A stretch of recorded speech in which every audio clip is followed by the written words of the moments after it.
I still remember that night. The air smelled like rain and regret. The whole town was sleeping, but our house was burning, not with fire, but with whispers. She killed him, someone had said. That woman finally snapped. They were talking about my mother. I was sitting on the porch, half drunk on confusion and fear, when the police car lights flashed blue against our walls. Mom stood inside the living room, hands trembling, eyes distant, like she already knew they were coming. "Mrs. Mira Thompson," the officer said, "you're under arrest for the murder of Mr. Harold Green." Everything stopped. Harold Green, our landlord, a cruel, arrogant man who never missed a chance to remind us we didn't belong in this town, and now he was dead. Mom didn't fight back. She didn't even speak, just lowered her head as they cuffed her wrists, her silence screaming louder than any words could. "Mom," I shouted, running to her, "tell them you didn't do it." But she looked at me, her eyes glassy, her lips pale, and said quietly, "Arav, go back inside." That was the last thing she said before they took her away. The next morning, the whole town was buzzing. Everyone had a story. Everyone had a reason. She owed Harold money. She was seen near his house. They had a fight, but nobody knew her like I did. My mom couldn't hurt a soul. She cried at sad movies, rescued stray cats, and still talked to my dad's picture every night. Even though he'd been gone 10 years, there was no way she did it. At the police station, they wouldn't let me see her. "The case is under investigation," they said. She confessed. My knees nearly gave out. I waited hours till the lawyer showed up. Some small-town attorney named Walter Briggs. He looked like he'd given up on life 15 years ago. She signed a statement. He said she pushed Harold in self-defense. "That's not true," I said. "My mom wouldn't even push a spider off the wall without crying about it." He shrugged. "Then maybe it's time you ask her why she did." That night, I went home alone. The house felt wrong. Her coffee mug still on the table, her knitting half finished. I sat in her chair, held the sweater she'd been making for me, and swore to myself I'd prove her innocent, no matter what it took. The next day, I started digging. Harold Green wasn't just a landlord. He was a bully with friends in high places. He'd been harassing Mom for months, threatening to throw us out unless she paid her dues. But nobody in town ever dared to cross him. When I talked to his neighbor, an old man named Clyde, he leaned closer and whispered, "You didn't hear this from me, but Harold wasn't alone that night. Someone else was there." Who? I asked. He hesitated, didn't see their face. "But it wasn't your mom who left that house first." Something twisted inside me. I went back home, opened Mom's closet, and found something strange. A locked box hidden under her clothes. Inside were letters, old and yellowed, all written by one man, my father. He wasn't dead. He'd been writing to her all these years. The letters talked about guilt, about something terrible he'd done, and one line that burned into my mind: "If Harold ever opens his mouth, everything falls apart. Protect the boy, even if it means losing everything." I didn't understand. Was Harold threatening to expose something? What did my father do? I couldn't sleep. The whole night, I kept hearing Mom's voice in my head. "Go back inside." Maybe she wasn't protecting herself that night. Maybe she was protecting me.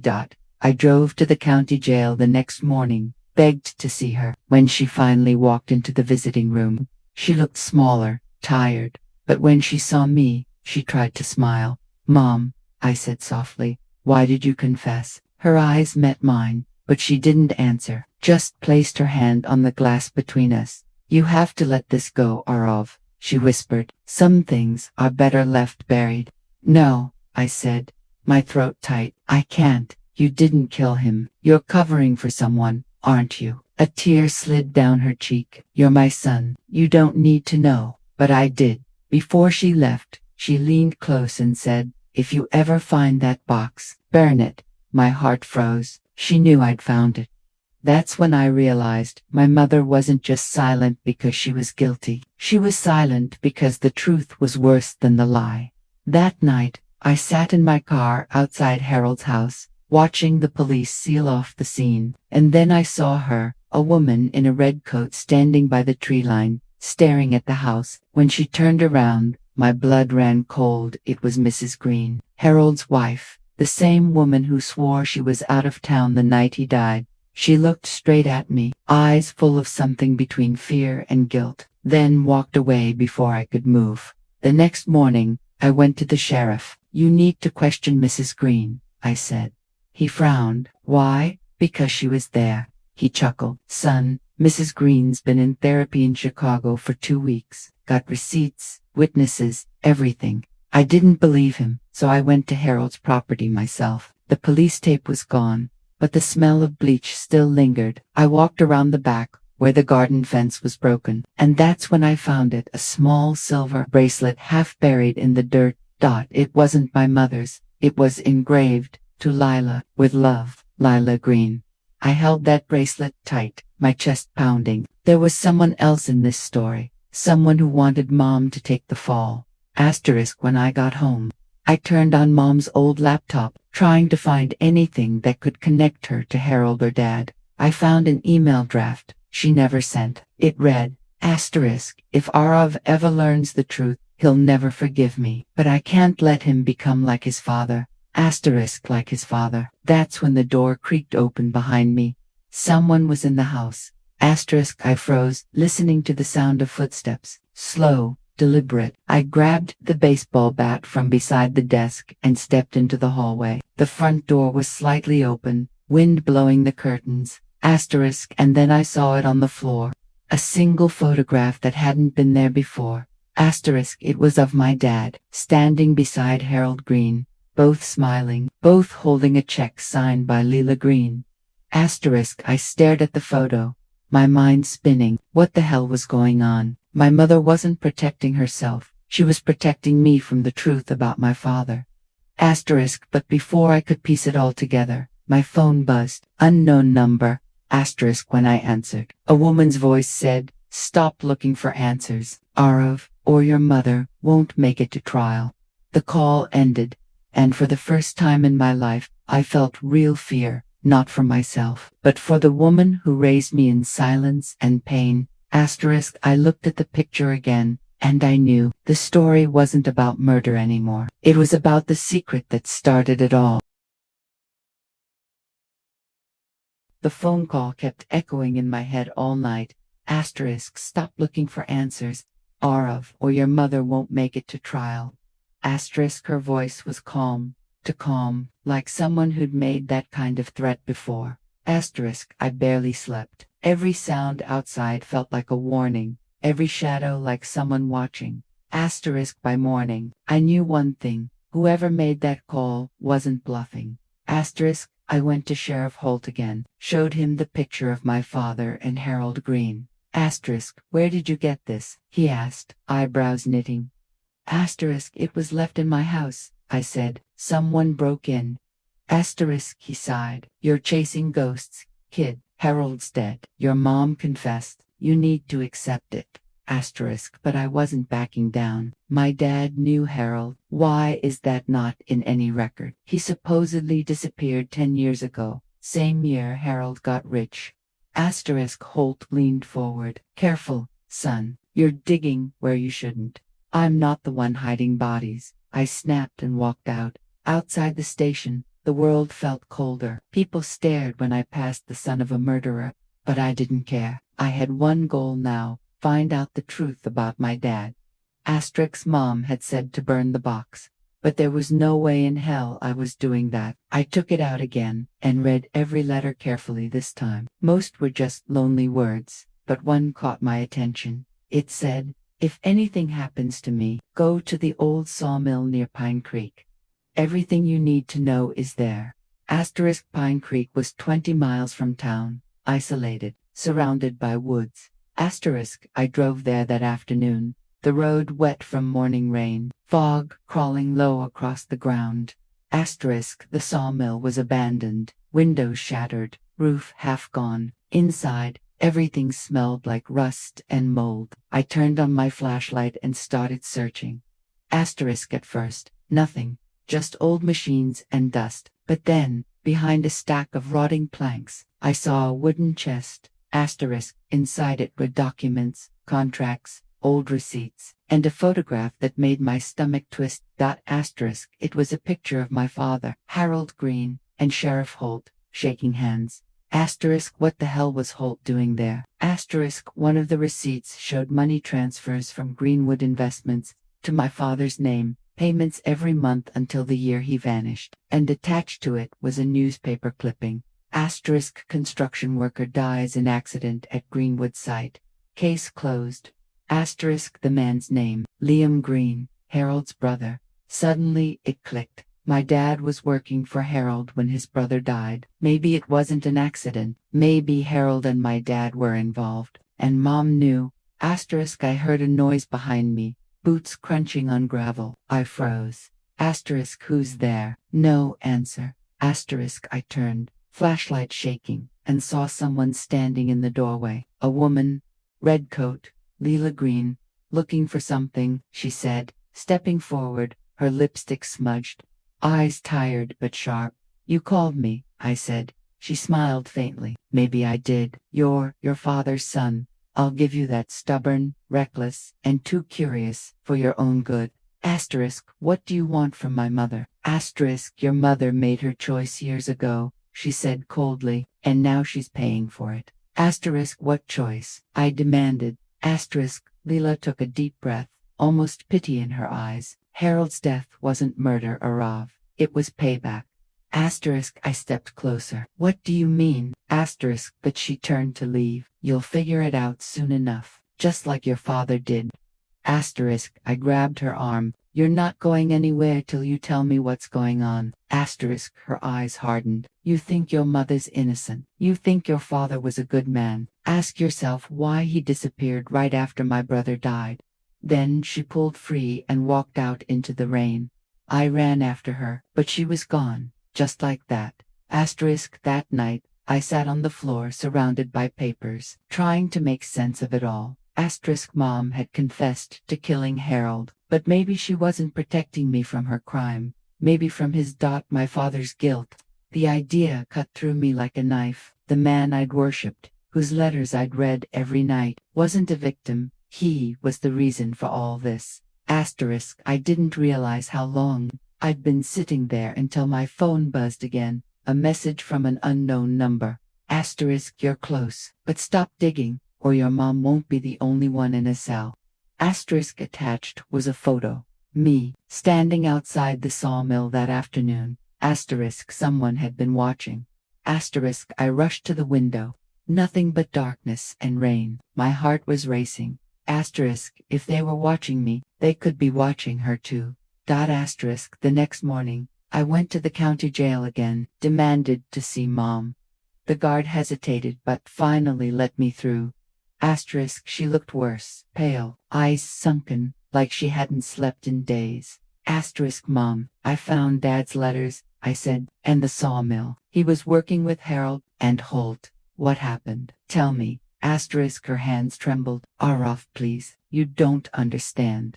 Asterisk. Then make me understand. Lila was there that night, wasn't she? Her silence told me everything. I leaned closer. Mom, she said Harold's death was payback. What does that mean? Tears rolled down her cheeks. Your father, he didn't die, Arav. He ran. What? He caused the accident that killed Liam Green. Harold covered it up.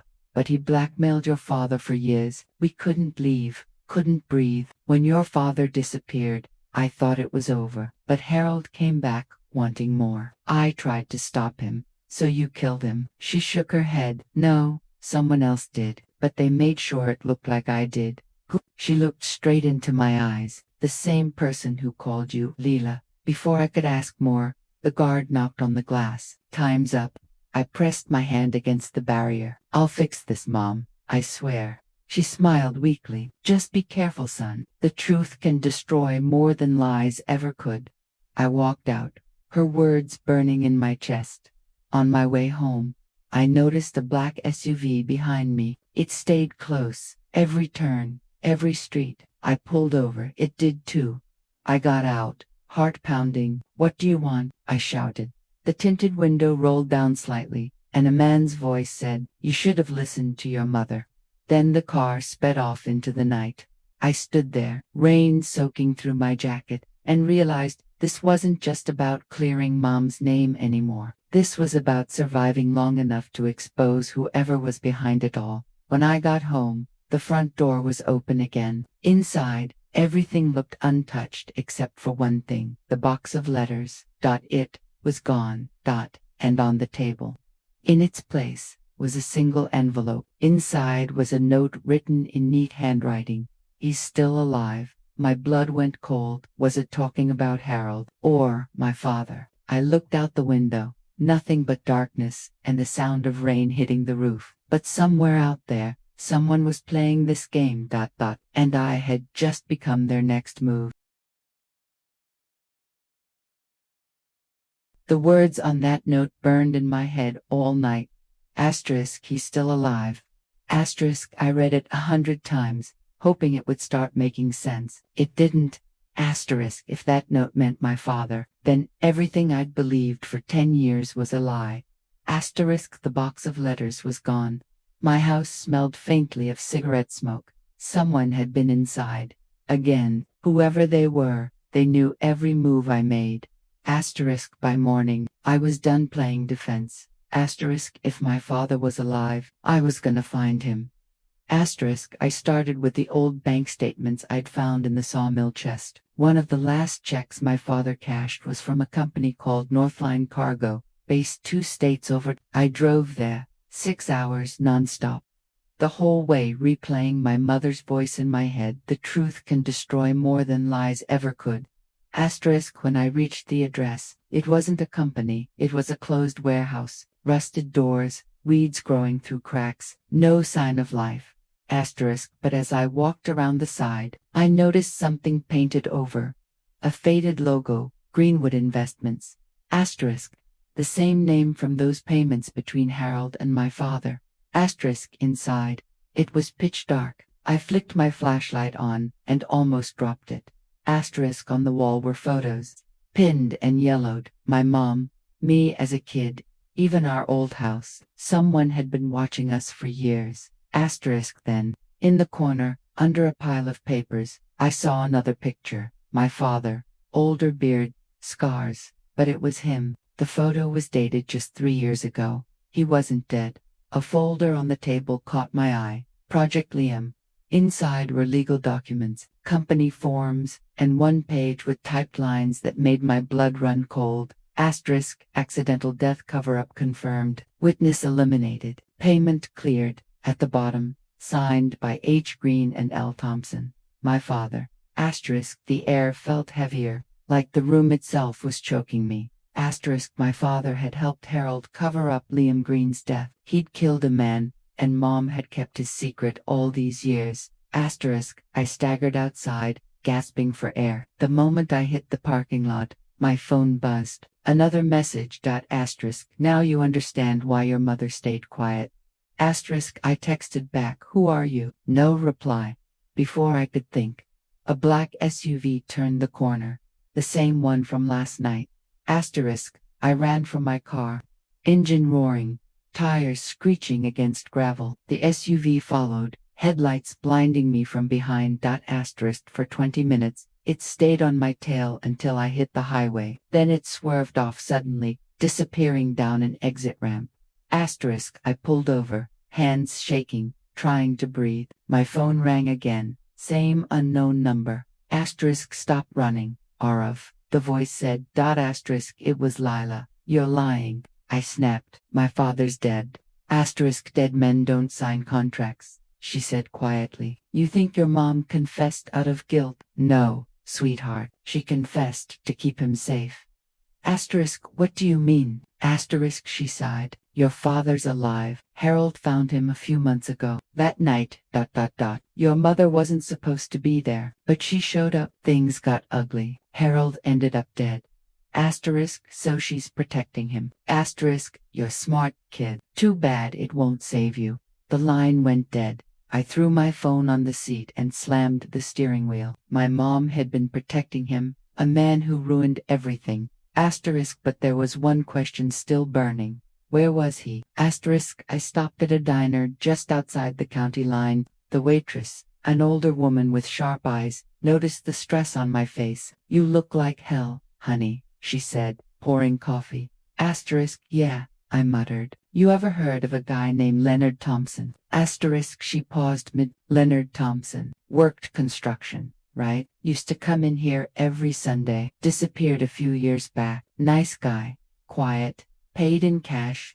Asterisk, my heart jumped. He came here. How long ago? Asterisk, she thought for a moment. Last time I saw him, maybe 6 months ago. He was asking about someone named Leela. I almost dropped my cup. He was alive and looking for her. Asterisk, I drove straight back to town that night. Adrenaline pumping. If he'd been near here, someone must have seen him. Asterisk, I went to Clyde's house, the old man who'd told me Harold wasn't alone that night. He opened the door, eyes wide like he'd seen a ghost. Asterisk AARAV. You shouldn't be here, he whispered. Asterisk, please, I said. You told me Harold wasn't alone that night. Was it my father? Asterisk, he looked around nervously, then stepped aside. Come in. Asterisk inside. He spoke in a low voice. I didn't want to get involved, but yeah, I saw a man leave Harold's house before the cops showed up. Couldn't see his face, but the way he walked. I swear it was Leonard. My stomach turned. He was there, Clyde continued, but your mother arrived a few minutes later. I saw her car. She went inside. And then I heard shouting. Then nothing. So my father killed Harold, I said. He nodded slowly. That's what I believe. Asterisk, the room started spinning. My hands trembled as I stood up. Thank you, I said, voice barely holding steady. Asterisk, but before I left, he grabbed my arm. Be careful, son. That family, the Greens, they own this town. They'll bury you just like they buried him. Asterisk, when I stepped outside, I noticed something off. The streetlight flickered, and there it was again. The black SUV, parked at the corner, engine running. This time, I didn't run. I walked straight toward it. The window rolled down, and a man in a leather jacket looked at me. Late 40s, scar across his cheek. His voice was deep, steady. You're in over your head, kid. Who are you? He smirked. Let's just say, I used to work for your father. Where is he? I demanded. He sighed. You don't want to know. Some truths don't save you, they damn you. Tell me. He looked at me for a long moment, then tossed something out the window. A key with a tag. Motel 9, room 23. Find your answers there, he said, and drove off. I stood there, gripping that key, the rain soaking through my jacket again. Everything led back to one man, my father. That night, I drove to Motel 9. The parking lot was empty, except for a flickering sign and a vending machine humming in the corner. Room 23's door was half open. I pushed it slowly, every nerve in my body tense. Inside, the room was dark, the curtains drawn. A small TV played static. On the table, there was an old briefcase and a single photograph lying beside it.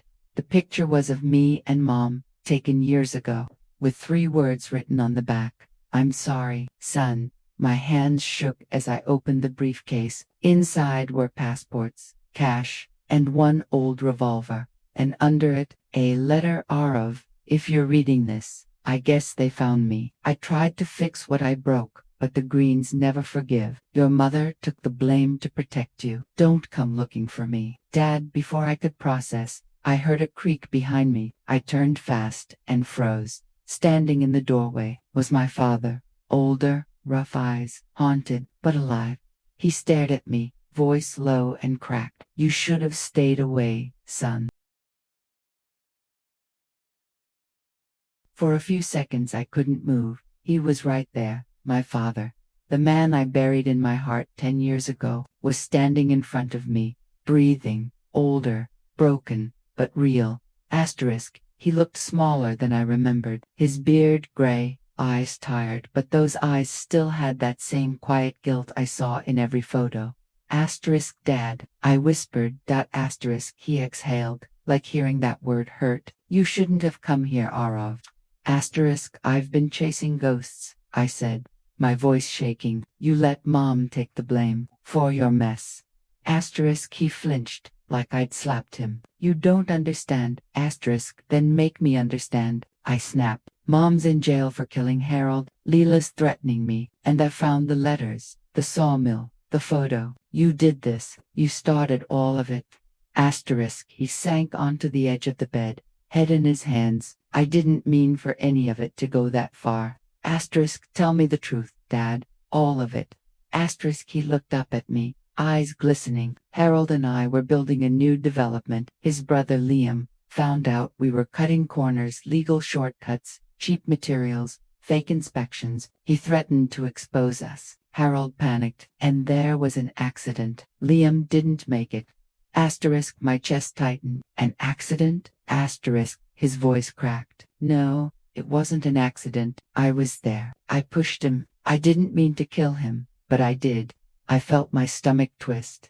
The room spun, so Harold covered it up. I said slowly, piecing it together. He nodded. In exchange, I kept quiet about his fraud. But years later, he wanted more. Money, favors, silence. I ran to protect you and your mom. But Harold found me again. He said if I didn't pay, he'd ruin her. Asterisk. And that night, I whispered. Asterisk. I went there to end it. But before I could, your mom showed up. She didn't know I was there. Harold grabbed her, said he'd make her pay for everything. We fought. The gun went off. Asterisk. He looked up at me, eyes full of tears. And when the smoke cleared, Harold was dead.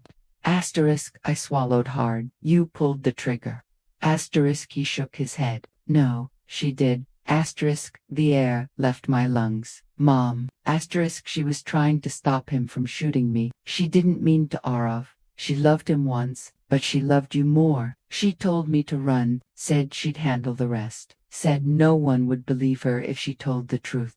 Asterisk. My throat burned. And you let her take the fall. Asterisk. He stood, desperate. I tried to turn myself in, but the Greens had people everywhere. Police, lawyers, even the sheriff. They made it clear, if I showed my face, they'd come for you. I took a step back, tears filling my eyes. You left us to drown. You let her rot in a cell while you hid. Asterisk. I stayed away to keep you safe, he said quietly. That was my punishment. Asterisk. Don't you dare call that punishment, I said, my voice breaking. She's sitting in a cold cell praying you're dead so she doesn't have to feel betrayed again. He looked at me, really looked like he finally saw what his silence had done. Asterisk. Before I could say another word, glass shattered. A gunshot tore through the air. I hit the ground, ducking behind the bed. My father stumbled, clutching his shoulder, blood soaking his sleeve. Outside, I saw headlights. The black SUV.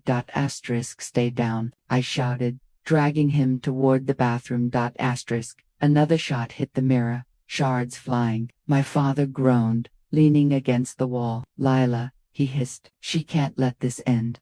Asterisk. I peeked out, saw a shadow moving by the window. A woman's voice called out, cold and sharp. You should have listened, Arav. This truth dies tonight. Lila. I grabbed the revolver from the briefcase, my hands trembling. She's here for you. Asterisk. My father coughed. No, she's here for us. Asterisk. The door burst open. Lila stepped in, gun in hand, eyes burning with fury. He killed my brother, she spat, pointing at him. And she killed my husband. This family deserves nothing but pain. Asterisk. I stood between them. Then end it with me, not her, not him. It's over. Asterisk. She sneered. You think this ends with words? They took everything from me. Her finger tightened on the trigger, and then a shot rang out. But it wasn't hers. Asterisk. My father had fired first. The bullet hit her arm, and she fell back, screaming. The gun slipped from her hand, clattering across the floor. Asterisk. He staggered forward, bleeding, breathing hard. It's over, Leela. Let it go. Asterisk. She laughed through her pain. You think you win by shooting me? You're already dead. Asterisk. Sirens wailed in the distance. Someone had called the cops. Asterisk. I dropped the gun and knelt beside him. Dad, stay with me. You're gonna be okay. Asterisk. He looked at me, eyes glassy. You were the only good thing I ever did right. Tell your mom. Tell her I'm sorry. No, don't. But it was too late. His body went still, hand slipping from mine. Asterisk. The police stormed in seconds later. arresting Lila, securing the scene. Everything blurred, flashing lights, shouting officers, rain pounding against broken glass. Later, I sat in the hospital waiting room. Numb. They said Mom had been released. Lila's confession, and the evidence I'd found, cleared her. She was free. When she walked in, I couldn't speak. She came straight to me, eyes red, tears streaming down her face. He's gone. I whispered. She nodded, voice breaking. He was gone a long time ago, son. We sat there, holding hands, saying nothing. For the first time, her silence didn't feel heavy. It felt like peace. A few days later, we buried him quietly by the old oak tree behind our house. No crowd, no speeches, just me, her, and the wind. As I placed a single rose on the grave, I whispered, "You ran your whole life, Dad, but the truth always finds its way home." Mom put her hand on my shoulder. "You did what I couldn't, Arav. You made peace with it." I looked at her, tired, fragile, but free. "No, Mom, you did. You carried it for all of us." She smiled faintly. "Let's go home." As we walked away, the sky opened up, rain falling steady, washing everything clean. The secrets, the guilt, the years of silence. That night, I sat on the porch, listening to the storm fade, thinking about everything we'd lost and everything we still had. For the first time, I didn't feel angry. I just felt human. Some truths destroy you, some set you free. And some, like my mother's silence, do both.